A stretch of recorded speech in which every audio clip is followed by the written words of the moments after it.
Welcome back to another episode of SJHL Weekly, and happy Thanksgiving, everyone. My name is Jeromy Corrigan, and I am pleased to be joined, as always, by our great co-host, Rory Mcgouran, Jamie Neugebauer. Boys, happy Thanksgiving to you. How was your guys' Thanksgiving weekend? Yeah, it's fantastic. Happy Thanksgiving to you guys. You know, turkey, all the trimmings. I got the mom out from Winnipeg over the Thanksgiving week to take in the show here today and a couple of Broncos games throughout the week. But 9 days in between games, so we're ready to get back into the roll of things here. Oopsie. Yeah, about the same. Turkey, big Jays loss, big Vikings win. So a bit of up and down for me, but all around very good. And I've got to say, boys, very thankful for you guys to do the show with, and thankful for the SJHL for having us. Yes, we are very thankful for SJHL Weekly. We are thankful for the SJHL. And despite having Sunday and Monday off, it was a busy weekend in the Saskatchewan Junior Hockey League. So let's get right into it. A busy Friday night in the Saskatchewan Junior Hockey League. The Flin Flon Bombers shut out the Kindersley Clippers 4-0. Estevan with a 3-2 win over the Nipawin Hawks. Yorkton got by Melville 5-4 in a shootout. And then Battlefords with a 2-1 win over Weyburn, which was then capped off with Larange winning 7-2 over the Melfort Mustangs. Then on Saturday, we saw 4 games on the schedule. And once again, you're not getting deja vu, but it's Flin Flon against Kindersley, and they got another 4-0 win. Melville bounced back with a 2-0 victory over Yorkton. Battlefords with a big win over Weyburn, winning 7-1, and Estevan winning their 5th in a row, 3-2 in overtime. And of course, our weekend look back is presented by Sask Lottery. So boys, when you look back at this weekend, we saw 9 games on the schedule. Rory, we'll start with you. What kind of stands out from the weekend? I mean, there's 2 that are definitely jumping off the page. One is in a positive trajectory and one is in the negative trajectory. So I'll let Nugsy be the ray of sunshine on this Tuesday show. The Melfort Mustangs have been surprising to me, and it's not in a good way. Before the season started, I had them up with Humboldt and Battlefords in that first tier. They've had a really hard schedule. I think probably the hardest in the SJHL, so I'll give them the benefit of the doubt, but they're not getting enough scoring from up front. 3 out of their 4 top scorers are defensemen. We know how good that blue line is, but it's a Melfort team I thought was going to be one of the best teams in the league, and they've come out to a little bit of a slower start. I'm not pushing a panic button. I know what Trevor Blevins can do. I know how deep that roster is. I'd like to see a little more firepower up front. Sure. Jamie, what about you? Well, I mean, to respond to you about Melfort, too, I think, again, you mentioned no panic button. Ben Tkachuk had a slight injury. He's coming back tonight. Melfort will be fine. Clark Huxley had a slight injury. He'll be back tonight. They'll be fine. They still got that great D-core. It's still early. Like, we still haven't, we're kind of in 10, 11 games in at this point. So certainly Melfort has underperformed to start with, but some of that's out of their control. The injuries and the schedule is correct. So, you know, I give them a pass, and I think they're going to be fine. If you look at a lot of the where they are right now in the SJHL standings, though, and you tried to pinpoint your power rankings before the season started, a lot of teams are in their spots where you maybe thought they would be. The one outlier, I think, is the Melfort Mustangs. So have they been the most surprising team in the league off the start? To me, they have. But, yeah, again, it is early. It is early, so we'll wait. And that's a good segue just to plug our power rankings, which will be up on sjhl.ca right after SJHL Weekly.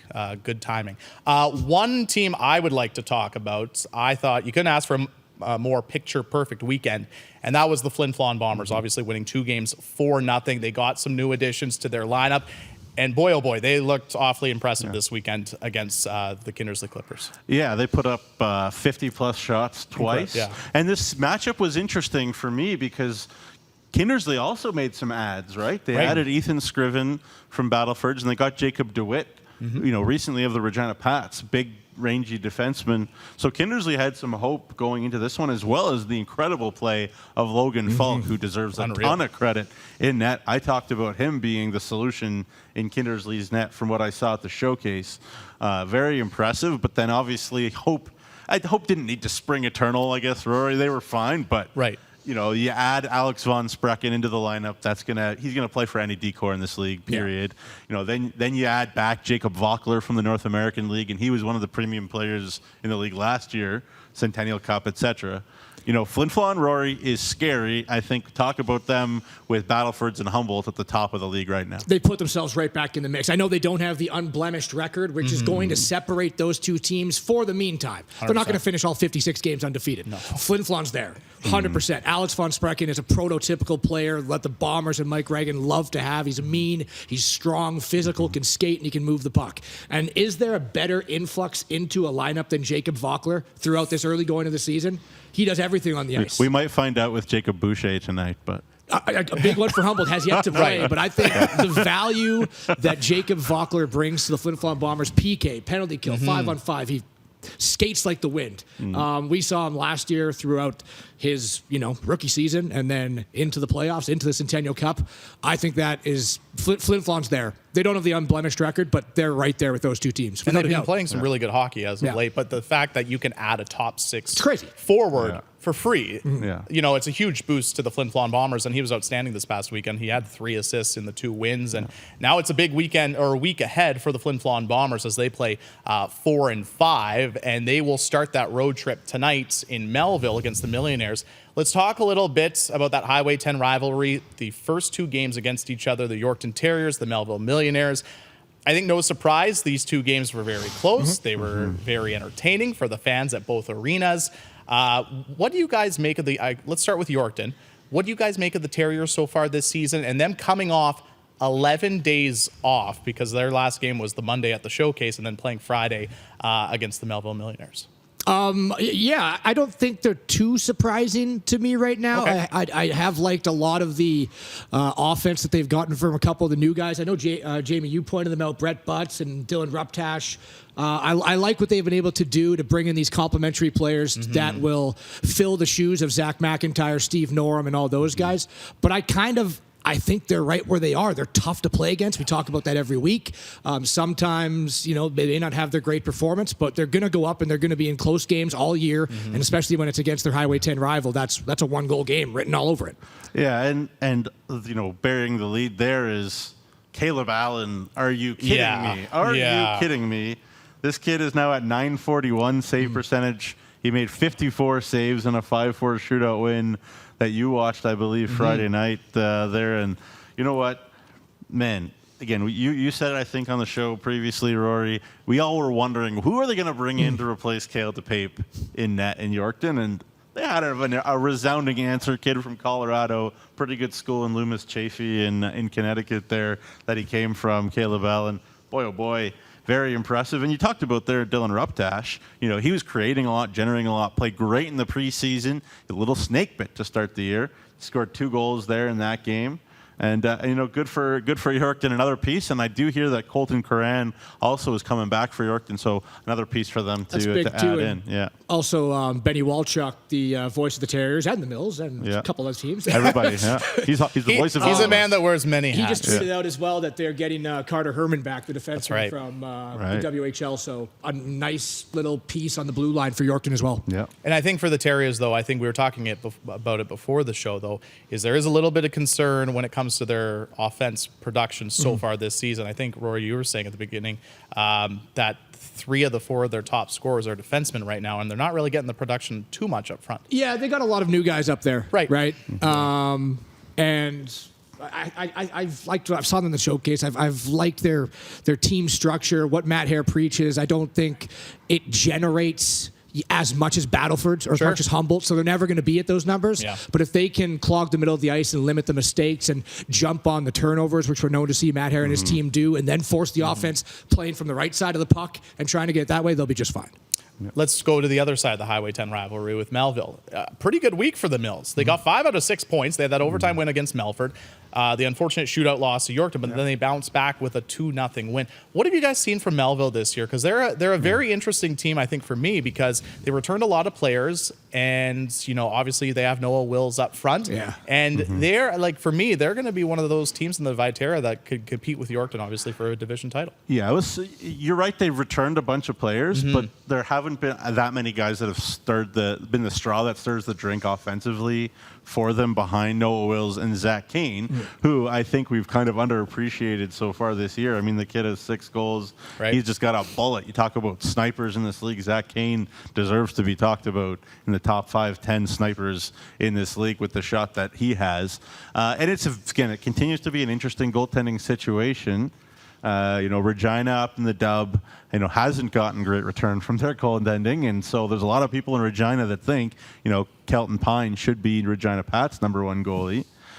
So he's down in Melville, but then they get a shutout from Clément Lebelois, who makes his debut. Saw him in the preseason, and he's good too. So it's a glut of riches in net for Melville too. So it's very, very interesting to see what direction Melville will go from now. I think they got to be happy. I think so too. They're a team that was out of the playoffs last year, and we knew they were going through a rebuild. They're in 6th place right now. They picked up points in their last 3 games. And outplayed York. They got players that can bite you. Like they will, if you take a night off against Melville, you're losing that game. They got some players that will hurt you by scoring goals and putting up points.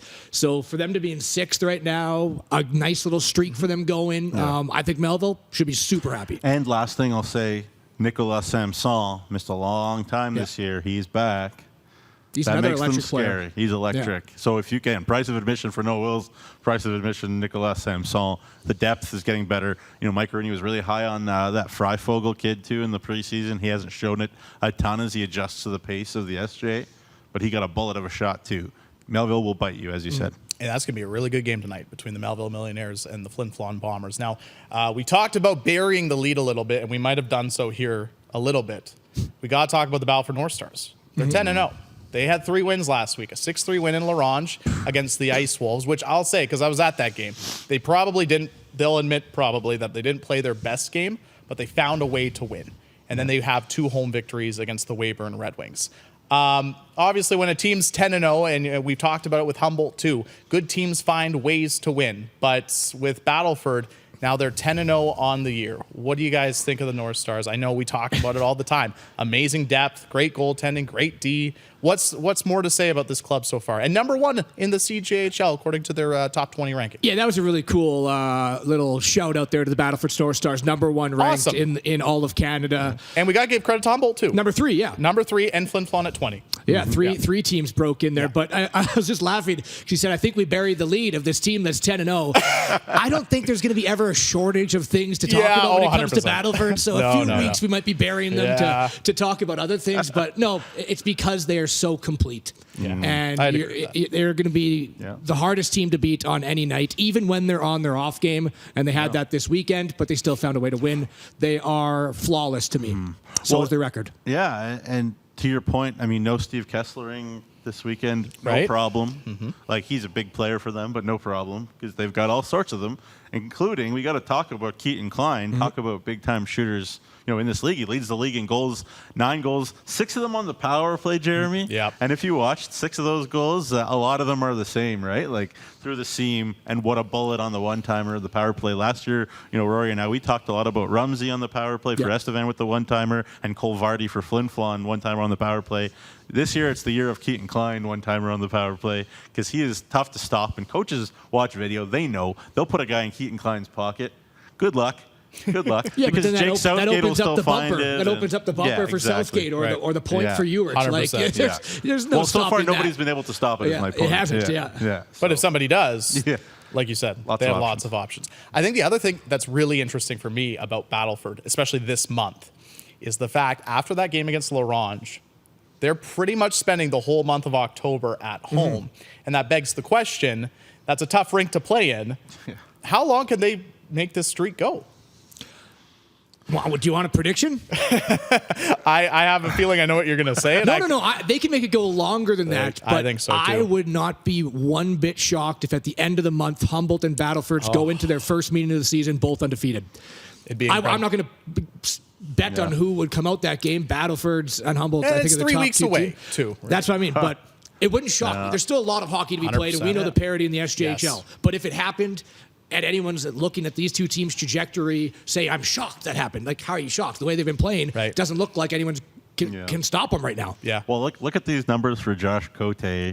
926 save percentage, 123 goals against, and in like a reasonable sample size too. 8-0. I texted Braden Klomosko. I said, "Did you have any idea that he would be this good?" And he said, "Not even." I had no idea. And Braden Klomosko will give you an honest answer. Yes, 100%. And he knew it'd be good. He thought he'd be good. I asked him in the preseason, "What do you think of your goaltending?" He said, "I think we'll be fine." I'd say this is far more than fine.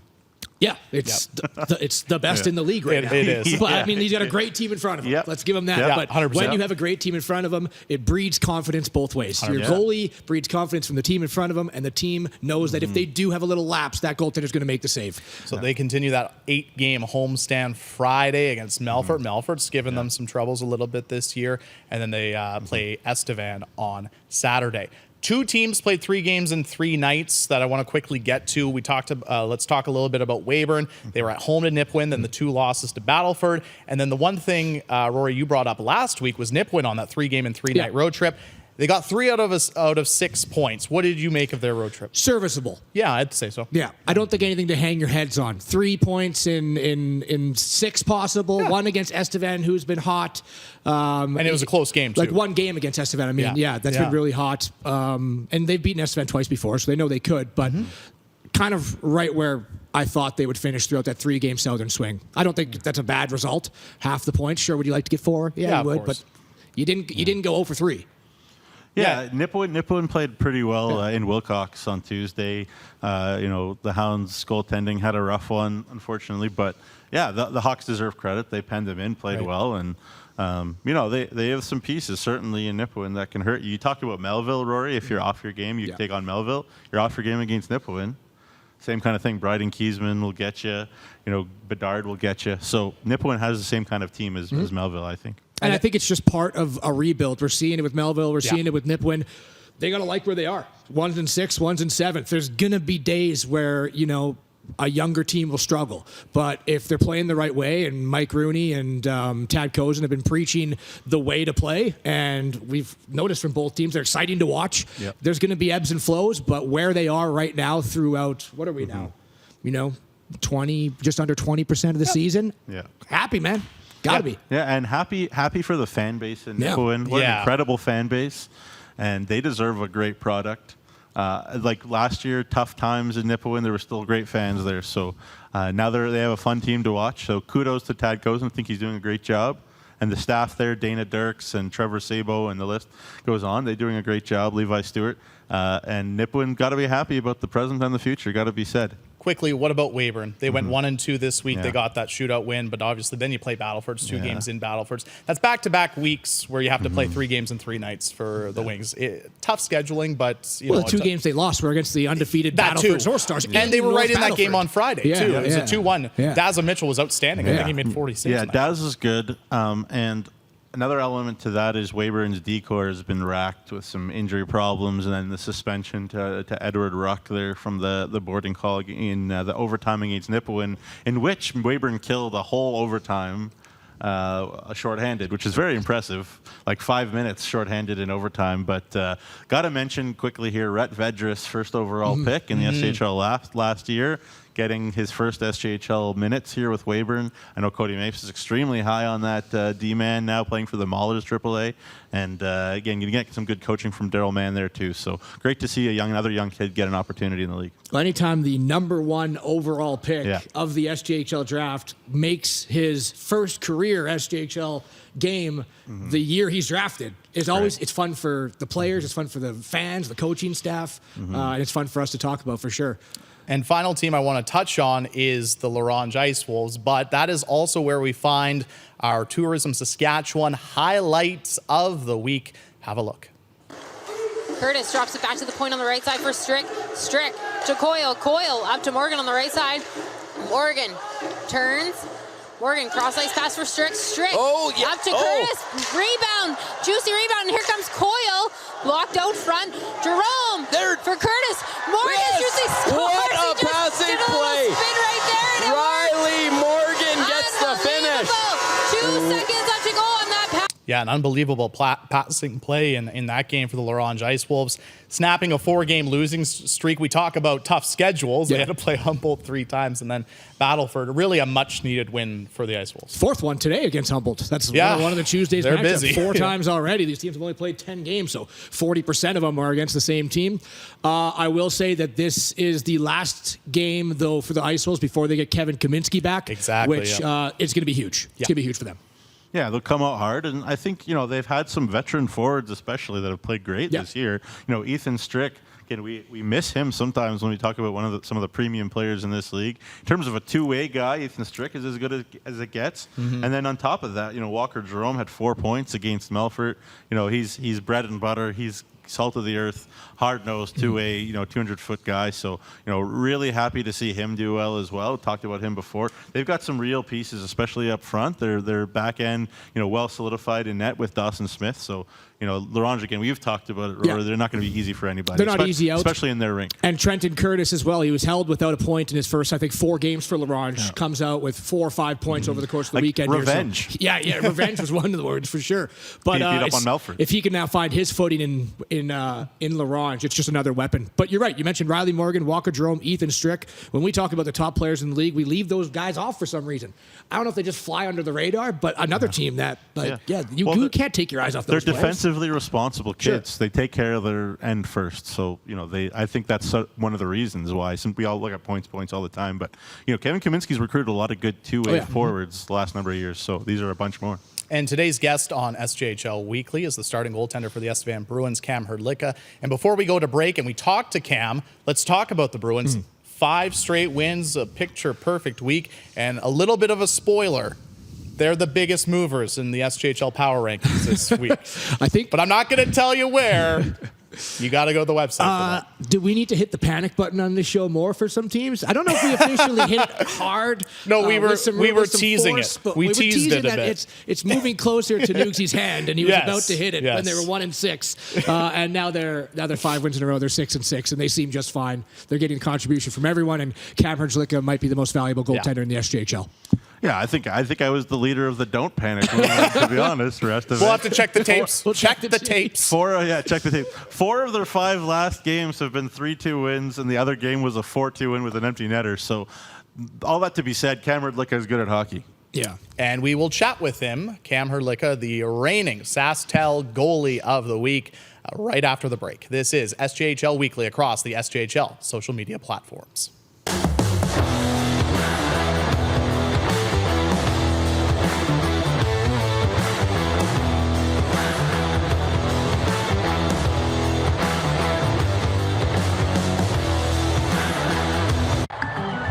Capital Auto Mall is a proud partner of the SJHL, supporting the rich traditions and proud future of junior hockey in Saskatchewan. Capital Auto Mall, on the corner of Rochdale and Pasqua in Regina.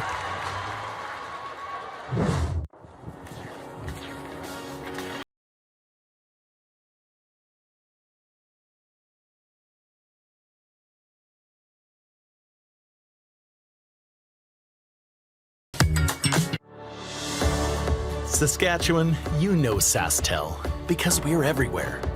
Because being everywhere keeps us connected to you. You are what matters most. With Sasktel sponsorships, we get to be a part of your community. From the dance competitions, to the rodeos, to helping discover and embrace technology across the province, we're here with you, and we're here for you. It's easy to get started. All you need to do is apply. Every year, Sasktel contributes nearly $3 million to approximately 1,000 nonprofits, charities, associations, and events in more than 200 communities across Saskatchewan. So keep dancing, keep laughing, keep discovering, and we'll be there to help, to lend a hand, and join in the fun. Sasktel cares. Always has, always will, because we are dedicated to our home. To apply for sponsorship, visit sastel.com/sponsorships.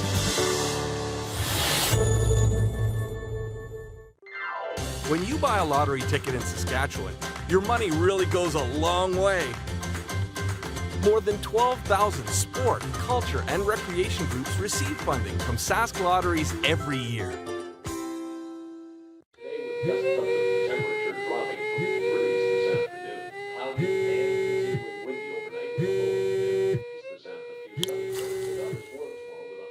For victims of domestic abuse, fleeing may mean leaving everything behind. There is hope. Sasktel provides brand new cell phones so that starting over is possible. Learn more at sasktel.com/fresh start. Boost your efficiency and your bottom line with Young's Equipment and Case IH tractors, including the cutting-edge Puma 150 CVX and the Maxim 145 with best-in-class efficiency. Check out the Case IH lineup today at Young's Equipment.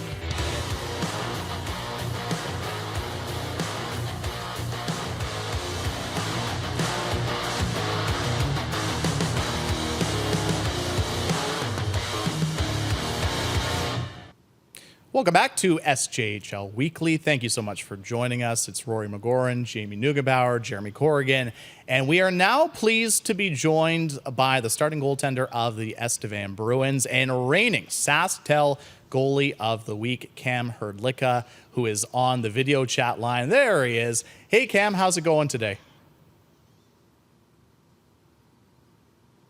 Oh, we might have some audio issues. We'll have to get the boys in the back to take care of that. But we talked about Estevan before the break, so let's talk a little bit more about them.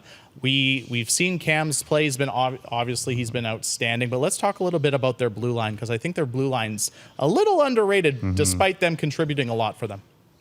Yeah, well, you look at the loss of Alex von Sprecken, who's going to fill that void. Right. Alexa Babic has been very, very solid alongside Alex Blanchard on that Estevan blue line. They needed somebody to fill that role, and those two have done it. And then you look at one of the young kids in this league. There's so many good young players in this league. One guy that I'm super high on is Matthew Ron, 05 birth year. He's a half point per game already. Rory, you agree? He's a skilled kid. Yeah.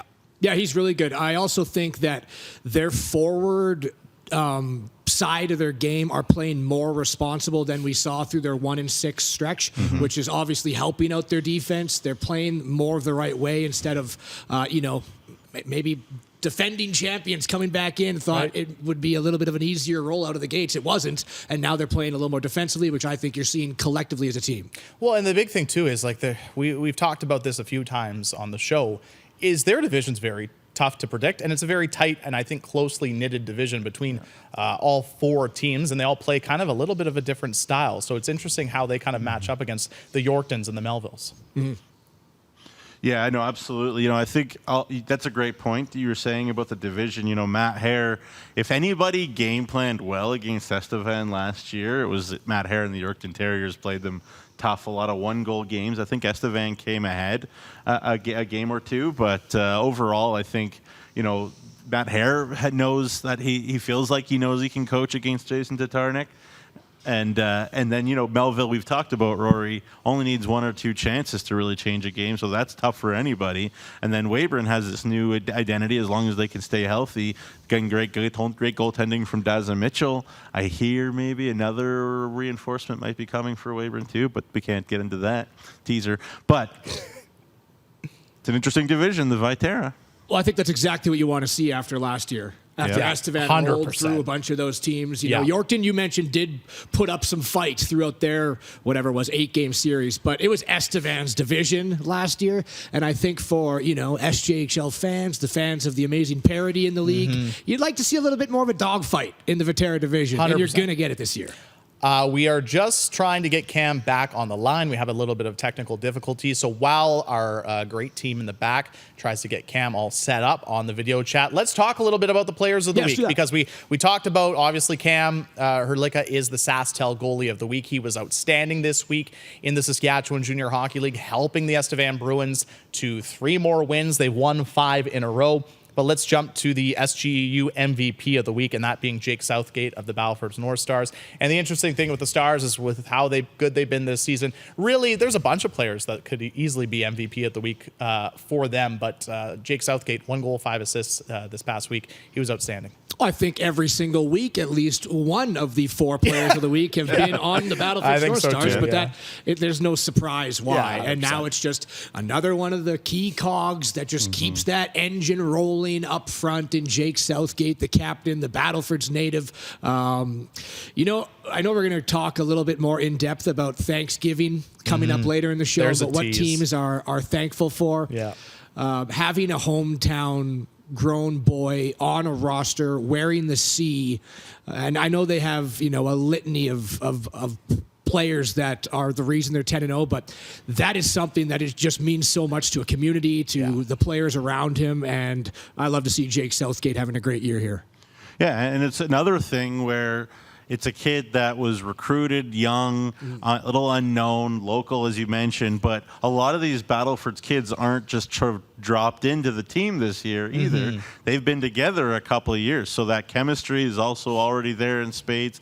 And Jake Southgate, Jeromy, a big part of that, obviously, he's got guys around him, and this weekend, no Steve Kesslering, so a few more minutes for Jake Southgate, which, I'm sure Braden Klamosko's okay with. And he proved that he can do it. He's, again, one of those shooters in this league. He's one of the top ones. 4-point night in Weyburn, too, so, yeah. Yep. Yeah, a goal and 3 assists against Weyburn on Saturday, and well-deserved for Jake Southgate being the SGU MVP of the week. All right, Direct West Rookie of the Week, and this time for Rookie of the Week, we go in between the pipes, and that being Reed Lalonde of the Nipawin Hawks. He got 2 starts in the 3 games and 3 nights for the Nipawin Hawks, and the 2 games he played, he was rock solid in between the pipes for them. Obviously, he was in the 5-2 win against the Notre Dame Hounds, and then the 3-2 shootout loss against the Weyburn Red Wings. Nugsy, I mean, you saw him on Tuesday. What'd you think of Reed's play?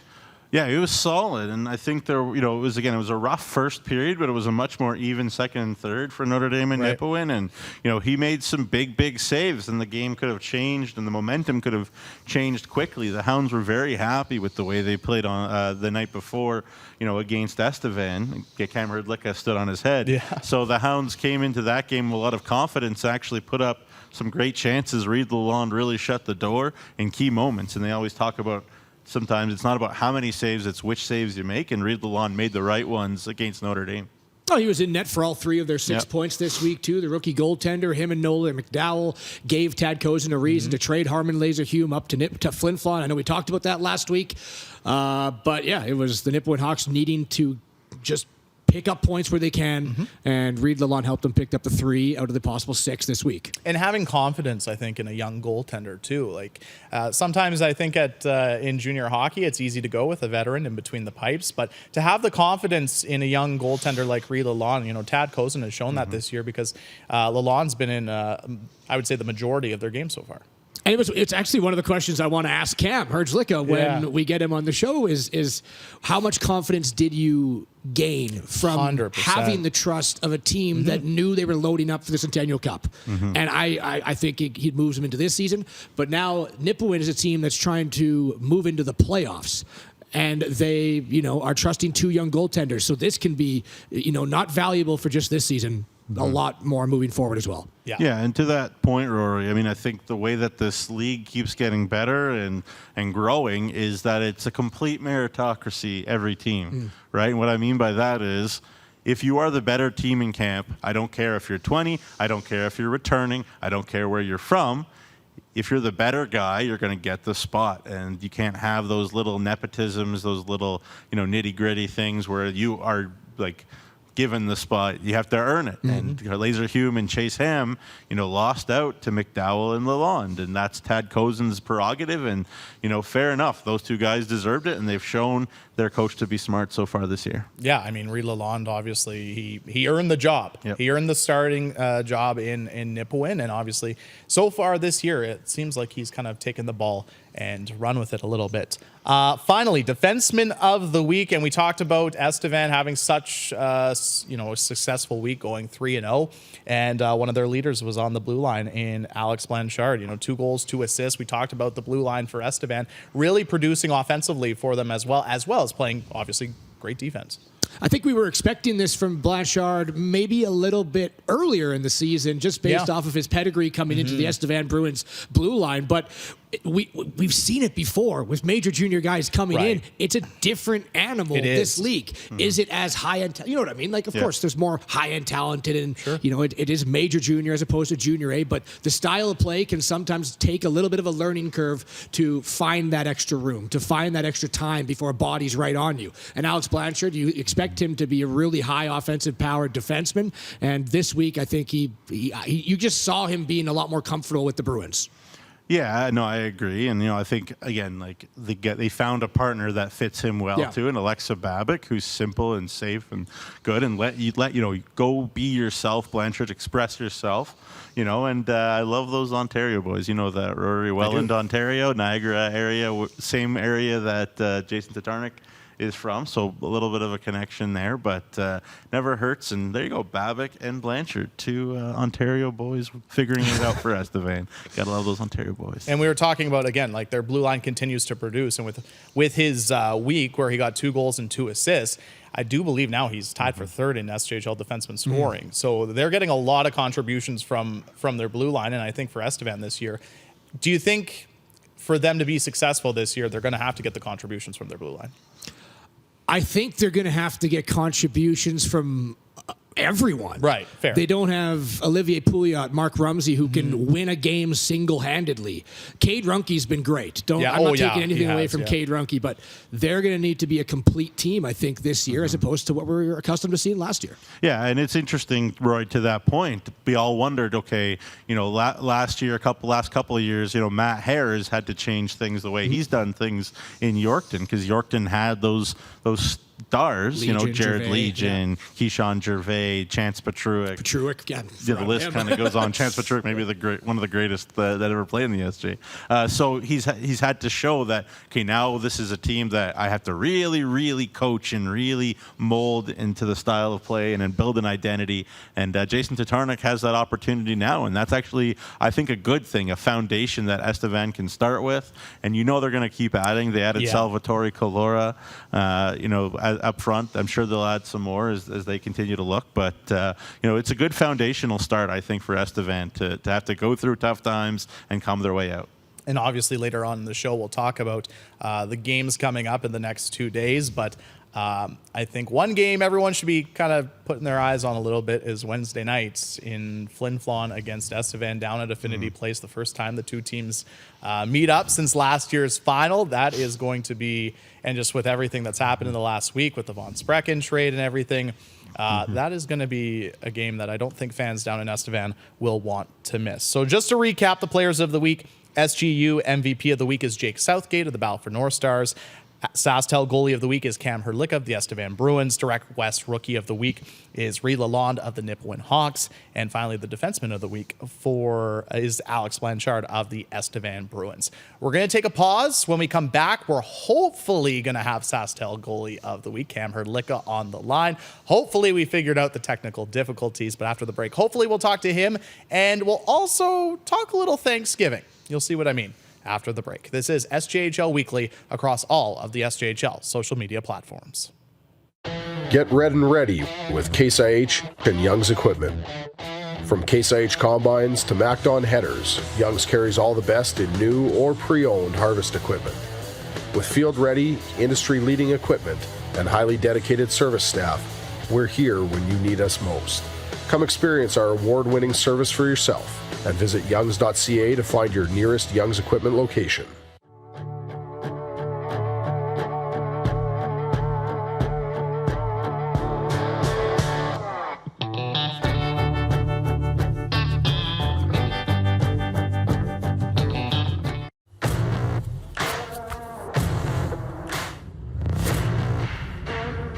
You wouldn't take the ice without protective wear. So why would you take to the job site that way? The SCSA is proud to partner with the SJHL.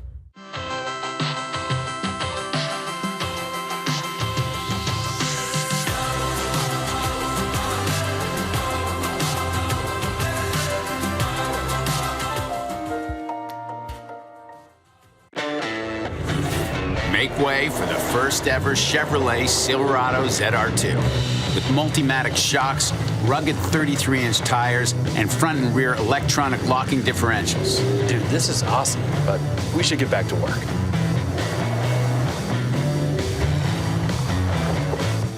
This good? Perfect. If you're gonna work remote. Find new workspaces. Find new roads. Chevrolet.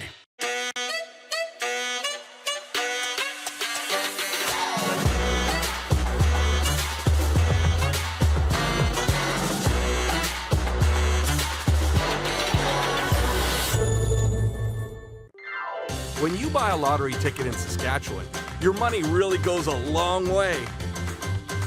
More than 12,000 sport, culture, and recreation groups receive funding from Sask Lotteries every year.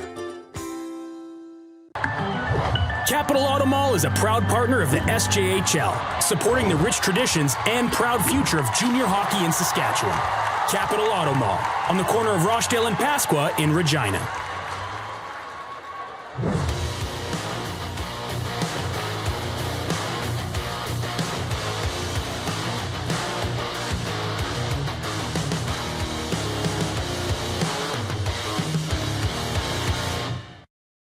Welcome back to SJHL Weekly. Thank you so much for joining us across all of our SJHL social media platforms. It's Rory Mcgouran, Jamie Neugebauer, and Jeromy Corrigan. And now we are pleased to be joined. It's worth the wait. We are pleased to be joined by Sasktel Goalie of the Week, Cam Hrdlicka. Cam, thanks so much for joining us. We figured out the technical difficulties. How's it going today? It's going really well. Thank you guys for having me on. All right, Cam. Well, I'll give you an easy question to start. What do you make of the Bruins' start to the season so far? I definitely think we had a bit of a slow start. Maybe not exactly what we were expecting, to 1-6, but we've turned it around since then. 5 in a row is pretty good. So I think we have a bright future if we can keep improving on the mistakes that I know that we were making, which caused us to go in such a deep hole to start the season. Cam, thanks for doing this. Hair looks great, gotta say. Gotta throw it back a little bit. Rewind last year. Obviously, you played, a good amount behind Boston below us, or alongside Boston below us, and into the finals, into the Centennial Cup. What specific things did you learn about being on a championship team last year? I think just. It's every single game is important.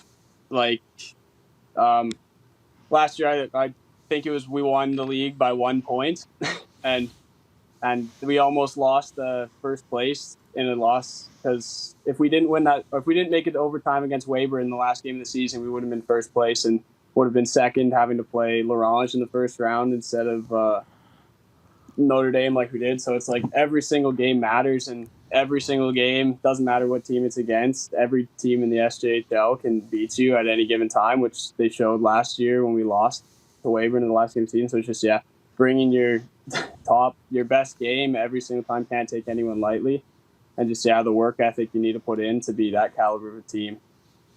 If we're going to stick with last year then, and then graduate forward to now your second year with the Estevan Bruin, I'm just curious how that year was for you in terms of building your confidence in a league you're making your first appearance on. Not only that, but on a team that you knew had these high expectations, and yet you were given all the opportunity to prove that you were one of the top goaltenders in the league. You guys had a great 1-2 punch, don't get me wrong, but how much did that breed some confidence in you in your first year last season?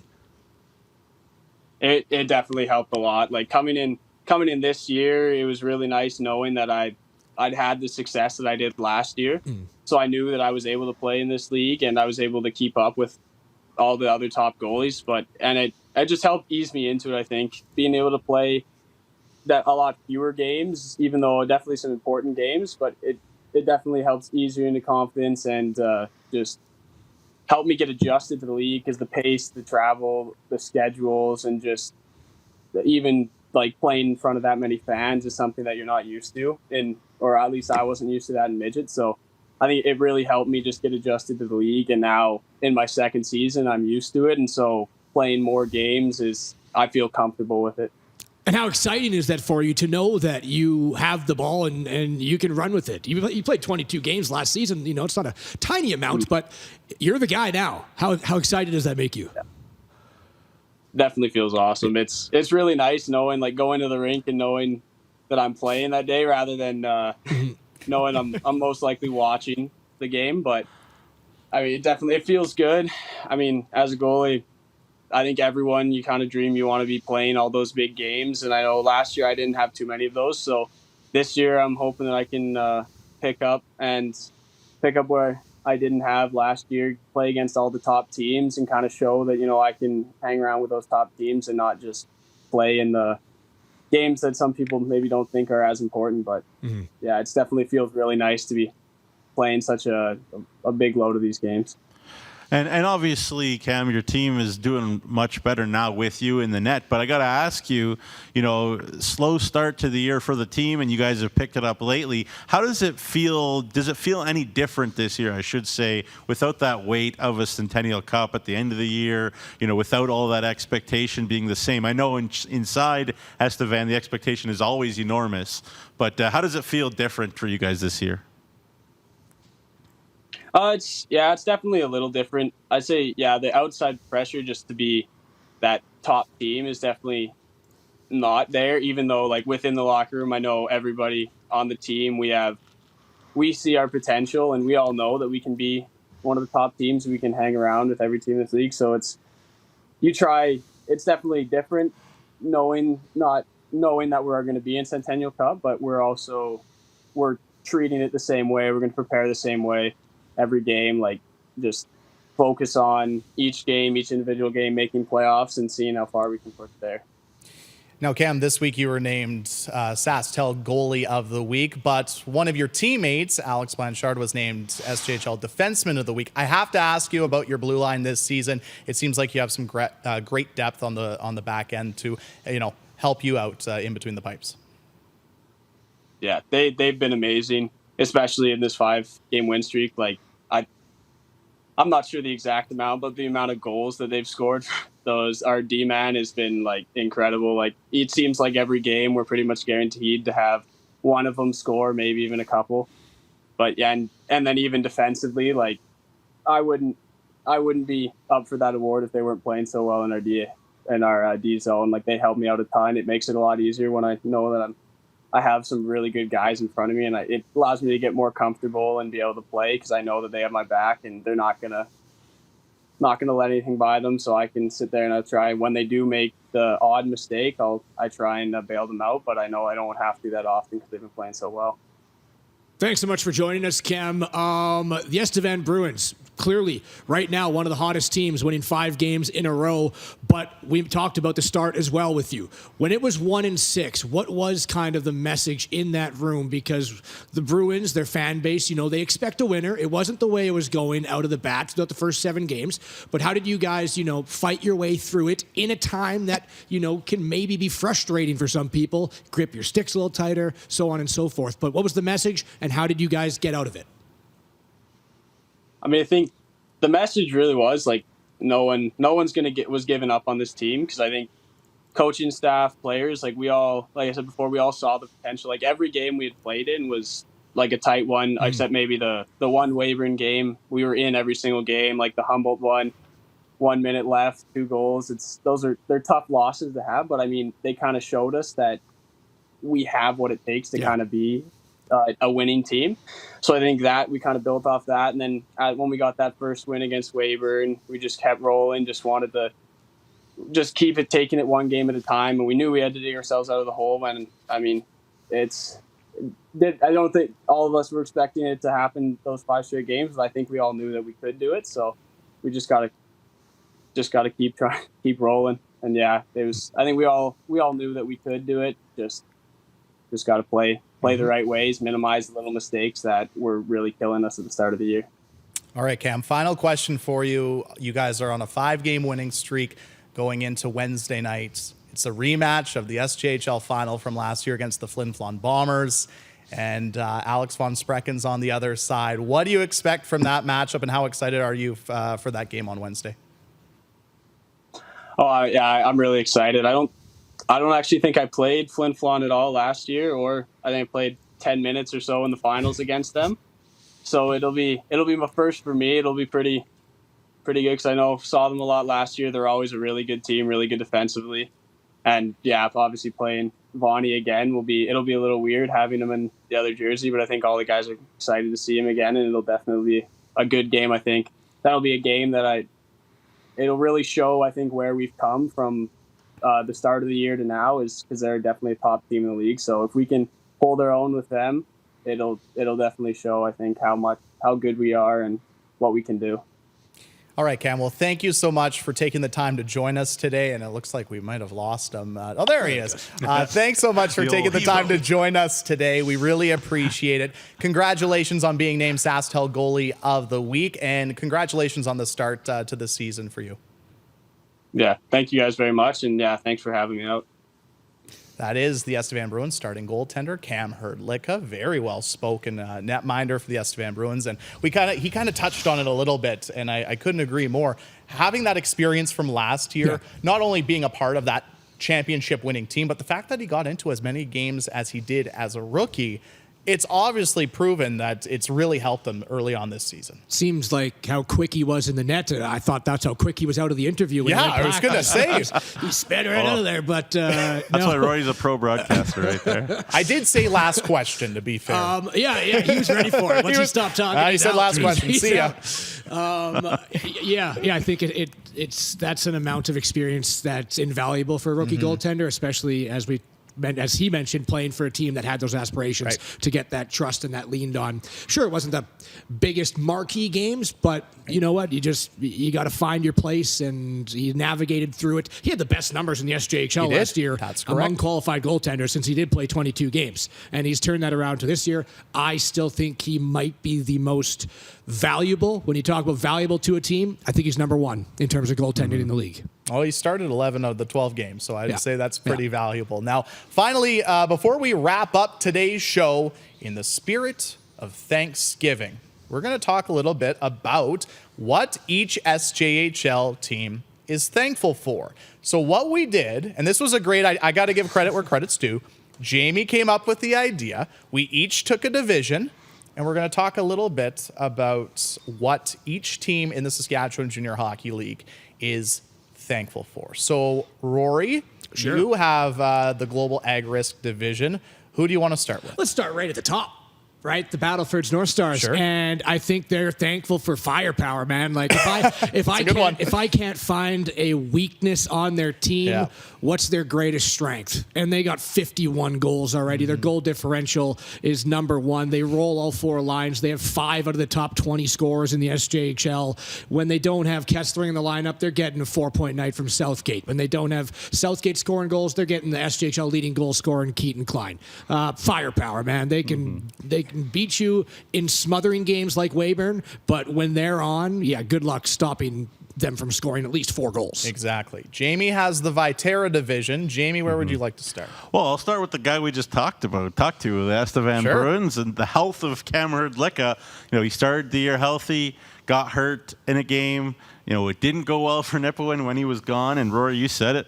Most valuable goalie to his team. Maybe he's 1A, maybe Caleb Allen for Yorkton's 1B, but this is about the Estevan Bruins right now. So the health of Cam Hrdlicka is what the Bruins are thankful for this weekend. And that means I have the Sherwood division, and I will start also at the top of the division. I'll start with the Flin Flon Bombers, and we briefly talked about it earlier, and that is the return of Jacob Vockler. He was outstanding this weekend against the Kindersley Clippers. 3 assists.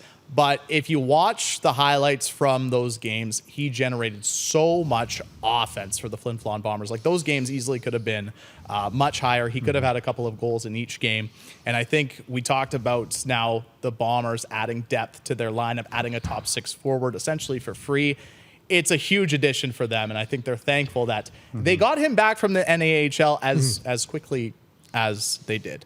Rory, you're up next. Where would you like to go? Yeah, let's just move down the list. We'll go with the Humboldt Broncos, and I think they're thankful for the culture that's been built there over the last 4 years. And it starts right at the top with Scott Barney. It starts with Jamie Armitage and Luke Strebe, the assistant GMs and head scouts of the team that are able to didn't actually seem over the past 4 years that they're ever reloading. You take a look at this year, they lose Connor McGrath to college. You lose Matthew Perkins to the USHL. Race Ramsey, of course, ages out. There's actually 17 players that were on that roster, not on the roster. But then the culture comes in. It's what did Grayson Cameron teach the Kate Olsons? What did Kate Olsen teach the Ethan Silkies? The next man up approach. Everything stays the same in terms of their staff, their organization, how they run things, how they treat the players. And I just think that breeds success. So culture.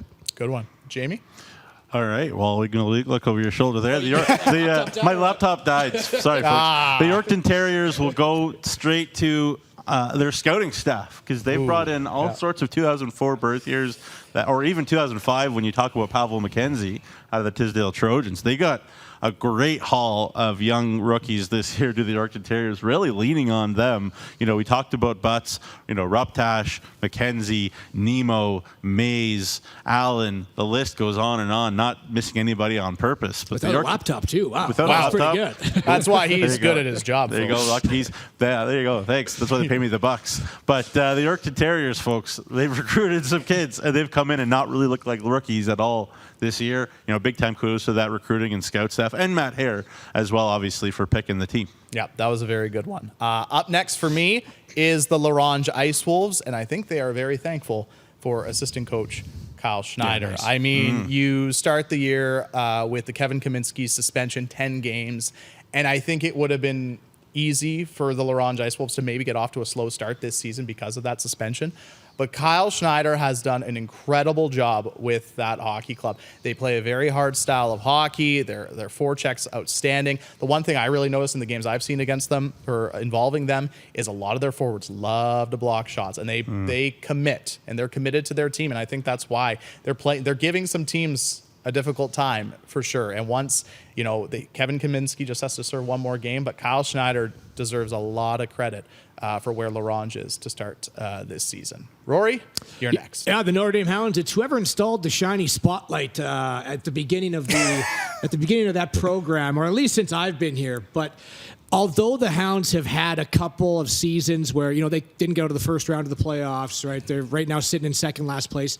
There's always a spotlight on the program. There's always a spotlight on the players that they're able to move on at such a high level. Nolan Renwick a few years ago. Tim Gould, the defenseman, another NCAA Division I. Kevin Anderson, Jared Sitch. I think Will Dawson can get one this year. So yes, is there going to be a little bit of struggles sometimes in terms of being the upper echelon team in the SJHL? Maybe. But there's a reason players go to Notre Dame. Yep. And these players that they look behind them and see that have Division I scholarships, not just Div 1, wherever they move them on. They just have a lot of high-profile ones, and they're always putting the spotlight on their players, which I think is great, and they should be thankful for that.